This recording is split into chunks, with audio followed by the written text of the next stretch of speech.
Hi there, thanks so much for watching. I'm Julian Glover with ABC 7 News, joined with ABC 7 political reporter Monica Madden and ABC 7 News insider Phil Mateer. We are here as we're sitting down for a discussion, a conversation with the Oakland mayoral candidates, the top two who've raised the most funds. And we start the conversations off with Loren Taylor, of course, the engineer, former city council member on the Oakland City Council. Thanks so much for being here. Glad to be here. Thank you guys for having me. We want to start with why we are here right now. Obviously, the recall of the former mayor Sheng Tao. You were in support of the recall. We want to note after the FBI raid and investigation. So a lot of people are frustrated, as we just mentioned off camera. What are you going to do differently than your predecessor, Sheng Tao? Yeah, well, number one, Oaklanders are fed up. We see the potential of the city, but also recognize that we are failing to deliver for Oakland residents. And that's why 86,000 residents stood up and rebuked the failed leadership, failed policies, and inaction.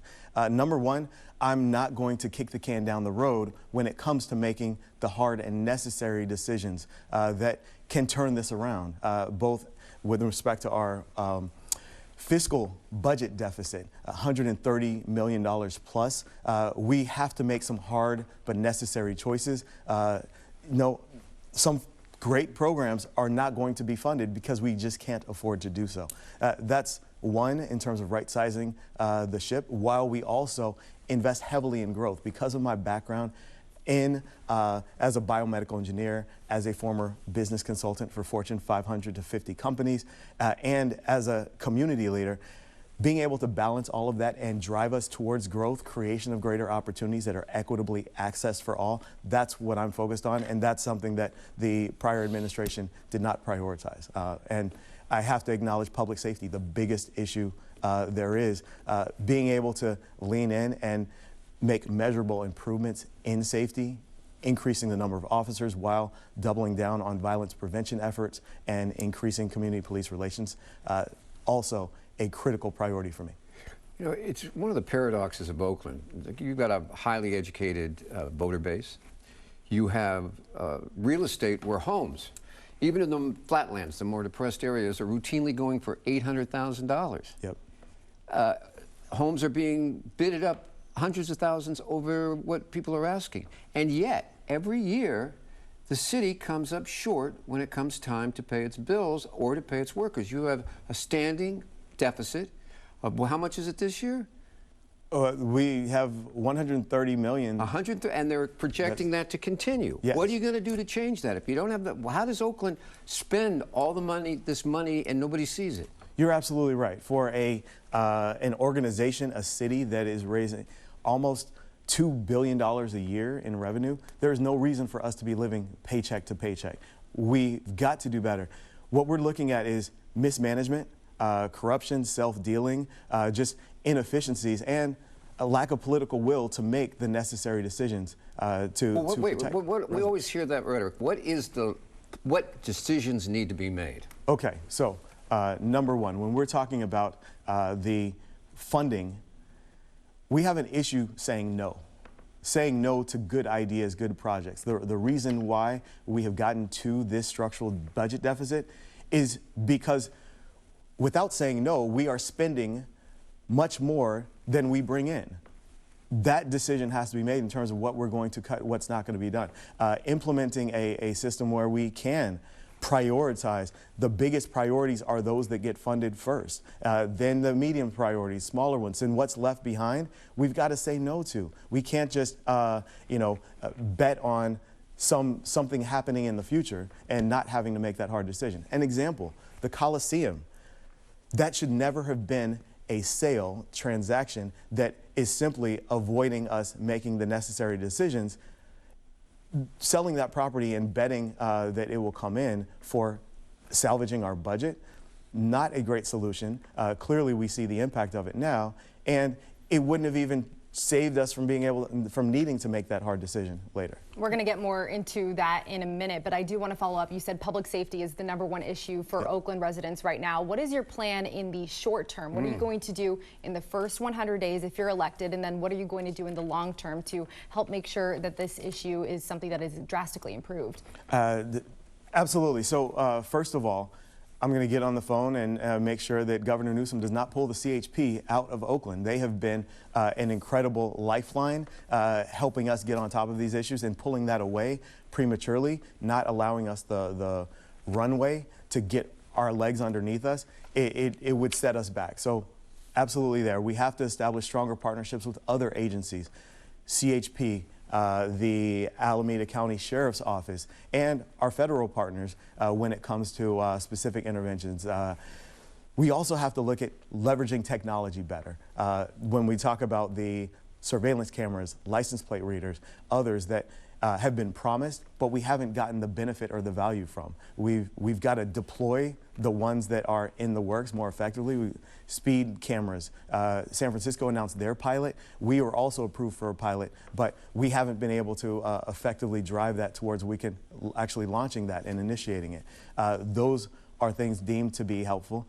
And also, we have to demonstrate that folks are being held accountable for actions that put Oaklanders at risk, reducing our quality of life in this city. And that requires investing more heavily into our criminal investigations division, making sure that we are offloading some of those tasks that have been assigned to sworn officers to civilians, so civilianization there, and also making sure that we partner more effectively with the new DA that has come in. With CHP in particular, and what Governor Newsom has said, he wants Oakland to end its to start police pursuits again. I mean, where do you stand on that issue? Yes, so acknowledging that we do have a pursuit policy that allows for pursuits, but I do support expanding that policy so that pursuits can happen with more, with less restrictions, especially when an officer sees a crime in action and right now is limited from being able to pursue.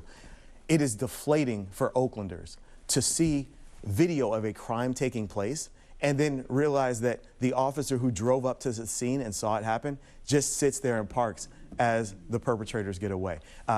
That only reinforces the fact that Oakland is a viable target for criminals, and we can't allow that to be the case. Where is the bar, though, when it comes to police chases? You said you want to revisit the policy so that OPD has more freedom in being able to chase suspects when they see someone committing a crime, but where is an example of something you would say that is not something an OPD officer should be allowed to chase the suspect for? Because we know of the great potential damage there is for folks who are bystanders that could be injured in these police chases, as we've seen time and time again. Absolutely, you're right. Whenever you have a vehicle flying down a street at twice the speed that street was designed to accommodate, that is a problem. So yes, there have to be bounds and limits when we have pursuits.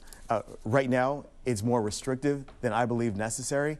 But that's the reason why I came up with and announced my smart pursuit policy, a policy that says we will ensure accountability for offenders, whether or not that's a vehicle flying at high speeds behind to pursue a criminal, or whether that's through technology, a network of drones. We have a company that I have been engaging with that's based in Fremont that provides these solutions for other jurisdictions, New York, San Diego, others. We should be taking advantage of the technology in our own backyard. We also may pursue when it comes to leveraging surveillance technology in order to monitor activity. And we also have to have partnerships with other jurisdictions. No longer should an officer who's presented with evidence of where a vehicle is going see, okay, you know what? That vehicle went across Oakland's border, and simply tell the victim that they have to call the other agency. We've got to have stronger partnerships so we can help support the follow-through.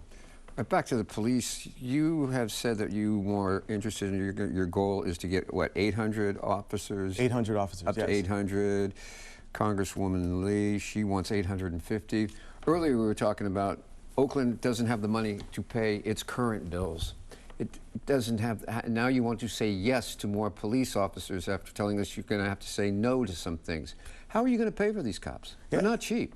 Absolutely valid question, and that's why I focus on 800 and actually having a plan to get there, as opposed to throwing out a number and then saying, well, I'll just do the minimum, that's all I'll commit to. So yes, how do we get to 800 officers? 3 academies per year for 3 years will get us to that number. Ways that we get there. Number one, we have to use our excessive overtime, shifting it from overtime expenses over to funding actual full-time employees of officers.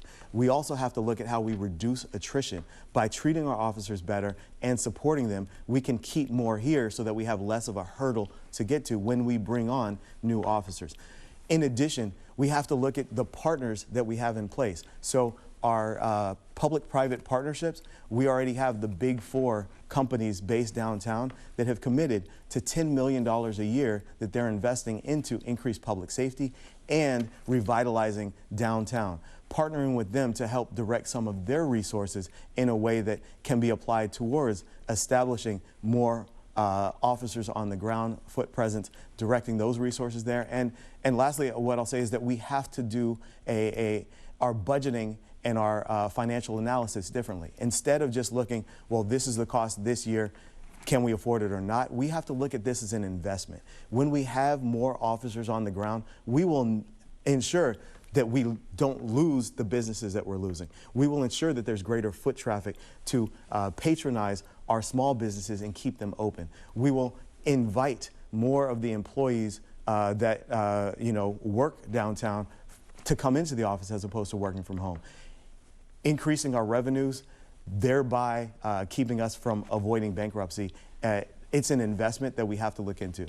Okay, expanding on how you're going to address the budget deficit, you alluded to earlier the sale of the Oakland, of the Coliseum. You know, it sounds like you think that might be a mistake of having so much of the city's success with the budget being tied to the sale. What happens if that doesn't go through under your watch? Look, well, fortunately, wiser heads have prevailed to where the current budget is no longer dependent on that sale going through.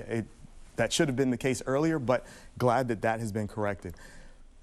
When I look at the Coliseum or any asset that we have, if we are going to use our assets in a development project or other that will create significant value and return, Oakland shouldn't just be looking for a cash payout where the dollars end up evaporating in 1 or 2 years. We should be looking at how we convert that into ongoing recurring revenue that addresses our ongoing recurring expenses. So we should participate not just in terms of lease costs or lease payments for land that comes back, but profit sharing. If developers are participating in bringing their capital to the table in order to make a return on the investment, Oakland should as well. That's how we steward the resources of our residents. So would you pull back the Coliseum deal? Are you saying that you're not going to, would you say, no, we're not interested in selling, we actually want to partner up with That's you? what I would prefer. And so where we are in the process is something that I am intentional about engaging. I think the Coliseum deal has a lot of potential, and I'm cautiously optimistic, but the financial terms have not been negotiated in our best interest, and that's what I would so be you interested want to be in a partner in the Coliseum? I would want you the don't want city to sell it, you want it to become... Yes, the city should be a partner in all of the developments that we're supporting because, look, if we just liquidate assets, we're not going to address the ongoing structural deficit that exists. We have to focus on how we create recurring revenue, and that is one way of doing so. So do we rip up the existing deal with it's all in negotiation. We will sit down with AASCG, but you would other hit the investors, brakes and you would go back and restart it.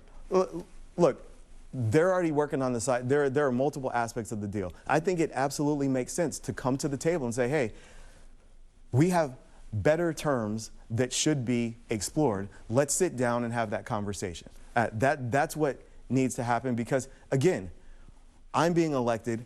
We in government are here to best steward the city's resources. And that means that we get maximum value as opposed to just trying to kick the can down the road with a liquidation. We've certainly been eyeing this deal for quite some time, even when you were on Oakland City Council. Has there been a change in your stance or just different thinking now? My stance has been consistent.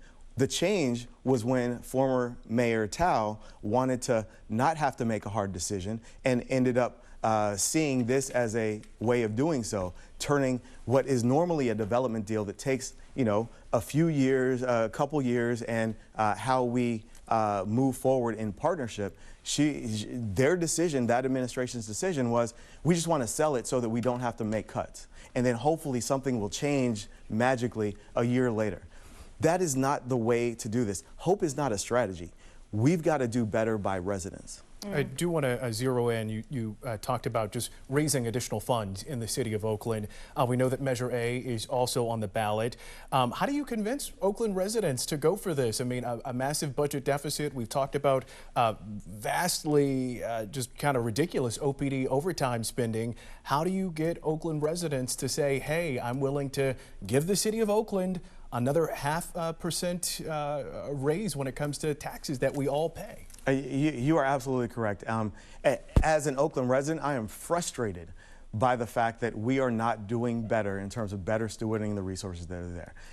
At the same time, we have to acknowledge that we are in a very critical point when it comes to the fiscal condition of our city. And so the reason I'm supporting Measure A and endorsing it is because I know that we need support getting through this difficult period, and a measure that provides up to $30 million in additional revenue for the next 10 years will help us get through this with less pain, will help us continue providing as much services as we can.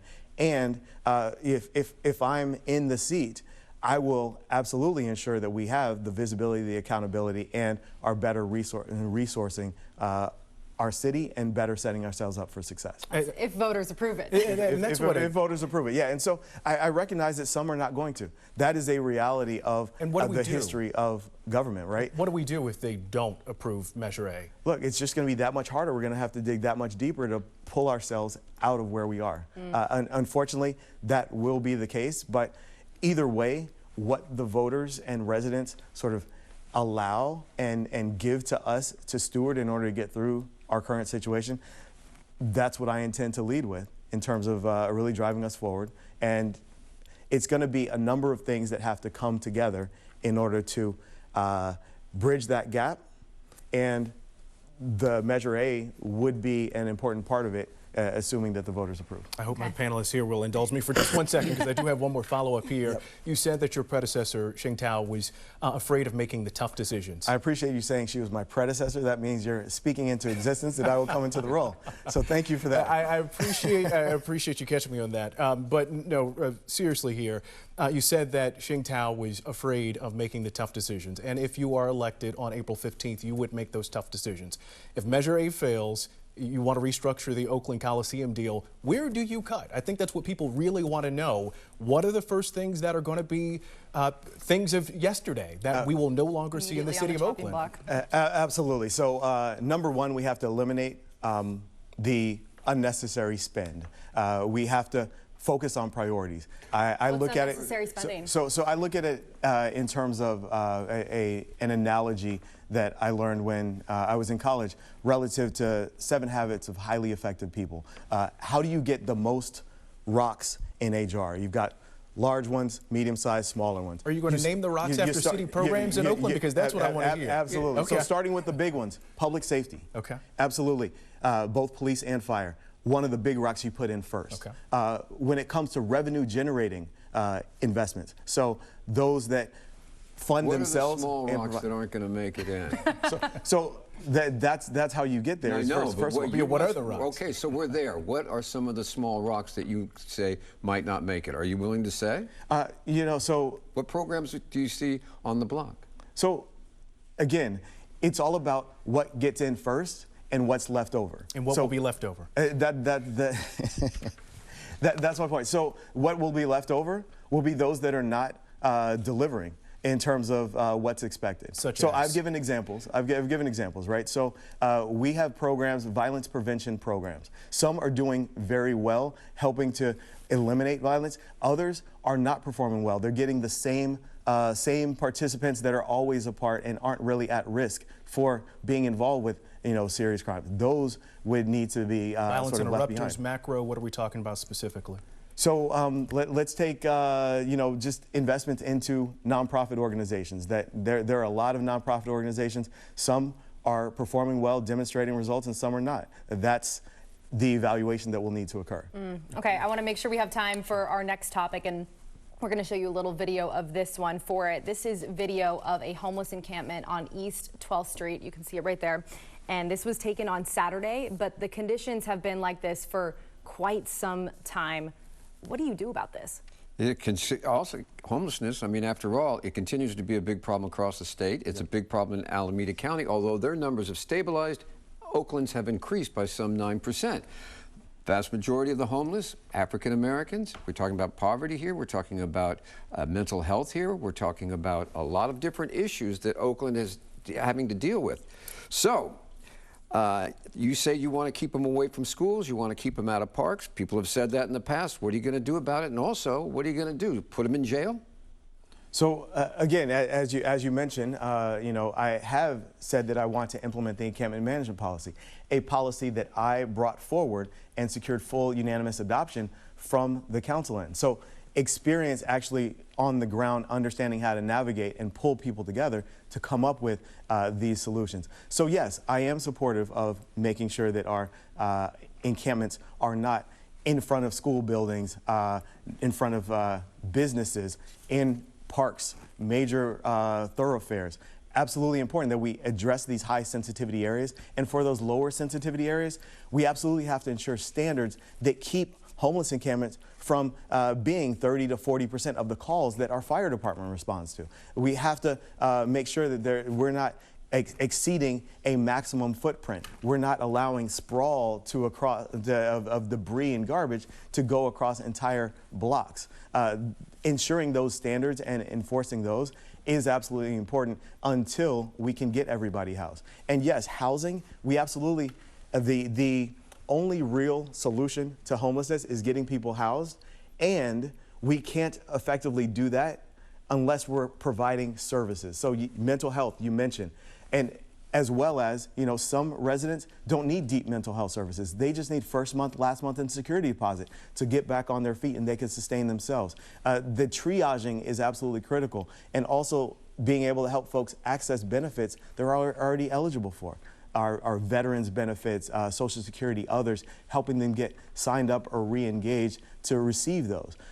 So both the physical structure, roof over your head, and the services are critical. And yes, unfortunately, if we are offering services, we're offering a location for folks to move to, and they still refuse, then we should move them out of the way. And cite them or issue a ticket? I mean, other cities have been taking advantage of the Supreme Court ruling that allows that flexibility now. We absolutely have to hold the line, and however we can move people, obviously starting with sort of softer engagement, enforcement, encouragement, but if people are still not going to move, then yes, we're going to have to take harder stances in order to ensure the quality of life in our city. And what would those harder stances be? I'm thinking back to how things went down with the Wood Street encampment, for example, and that was tough to watch. Those folks who really have no place to go be displaced in that way, in some instances forcibly. So what does holding the line mean? Right. And so I am not proposing that we move forward if there's no place for them to go. I'm proposing that if we offer them a place and they refuse, then yes, at that point, we do need to remove them so that we can move forward with the development, the cleanliness, eliminating the health, safety issues that exist and occur around these encampments. But we all know how the beds, fluctuate in such a way that sometimes there aren't places for folks to go. And this is something that we see all across the Bay Area, right? Not just in Oakland. What do you do when there are no spots for the folks to go, but you are asking them to go somewhere? Where do they go? We have had a policy within the city that as we clear encampments, we ensure that there is a valid offer and locations for them to go. I am still committed to that. If they choose not to accept it, that is when we will ensure that they move on. I got a question politically. Your ads, or some of your supporters' ads, question Barbara Lee's age, saying that possibly she's a little old for the job. Do you have an opinion on that? I have stayed away from addressing the Congresswoman to age. That is not something that I engage in. There are definitely lots of others out there, and they can come up with their own opinions as to what that means. My focus is on the issues, not necessarily your demographic profile. Okay, on the issues then. Yep. What would you say makes you a better mayoral candidate? Because again, the ads that your supporters are putting out there, I haven't heard you say stop. Barbara Lee does not vote for me. Barbara Lee does not represent me. She's yesterday. A blast from the past. A blast from the past. So, yes, we do need fresh energy, a fresh approach to solving our problems. Business as usual in politics will not save us. We've already seen what that does. So, yes, we do need fresh energy. We need something new, something different, and that's what I'm proposing. When it comes to the differences and the contrast, yes, I have been on the ground working to address and move forward on our toughest challenges, whereas the Congresswoman has been in D.C. for almost 3 decades. That is a distinction in terms of the connection to the ground. I am the only person in this race, including the Congresswoman, who has experience at the local municipal level, navigating the bureaucracy in City Hall, understanding the budget details and how we advance and move things forward. That is a distinct difference as well. I am fully committed to being here as a father raising 4th-generation Oaklanders here. We are committed to making sure that this city is one that my children and those of other Oaklanders, the future generations, we can be proud to leave to them as opposed to the city we have right now. How do you work to improve Oakland's reputation on an international, local, international, national level so that way, people are able to say, yes, I'm proud to live in Oakland? Look, so the first thing is to acknowledge that Oakland is an amazing place. We have so many things going well for us. When you look at, we are the Condé Nast best cuisine, best culinary location in the country. When we look this past weekend, I was with 26,000 Oakland fans supporting the Oakland Roots. I ran with 10,000 Oaklanders and others in the Oakland Marathon. We are bringing people to Oakland for a number of reasons. We have an incredible arts and culture scene. You guys know the weather, the culture, the diversity, all of that is on par. There's so much that we have a great reputation and a lot of pride around, and there are just a number of things that are holding us back. We need to get out of our own way. And so with the PR and the recognizing the town, we've got to amplify those things that we're proud of, that make us unique, those untapped, unrealized assets that we could be leaning on much more heavily. And we have to get on top of those other issues that keep us in the national headlines for all of the wrong reasons. And that's what I'm looking to do. Strike that better balance and neutralize the negatives while lifting up the positives so that Oakland is that place that everyone across the country not only tries to be like from a values standpoint or from an arts and culture sort of scene, but also in terms of a best operating city in the world. For folks who perhaps could not vote for you because you were not their representative, right, for Oakland City Council, and for folks who perhaps did not vote for you last go around when you finished 2nd place in the Oakland mayoral race, what would you say is your proudest accomplishment given your history in Oakland City Hall, and would you say that is one of the most important reasons as to why they should vote for you this time around? So let's see, proudest accomplishments. I think there are a few things that if I were not on the city council when I was, we would be doing much worse. So number one, I stood firm against the defund movement when folks were saying, hey, we should remove $50 million from the police department without any plan for how we keep people safe. I knew that was wrong. I knew it didn't make sense. And even though folks marched on my home, I stood firm with that while also doubling down and committing to reimagine what public safety could be. I started and then co-chaired the Reimagining Public Safety Task Force, where we did come up with solutions for improving violence prevention efforts, increasing community police relations, and maximizing those. Another accomplishment that I look to is addressing the economic vitality and revitalization in East Oakland, District 6. I started, along with others, and helped launch ESO Ventures, an entrepreneurship accelerator focused on tapping into the talent, the innovation, and energy of Oaklanders to create their businesses. We secured $8 million from the state in order to create revolving capital loan funds to seed these businesses and get these sort of entrepreneurs up off of the ground.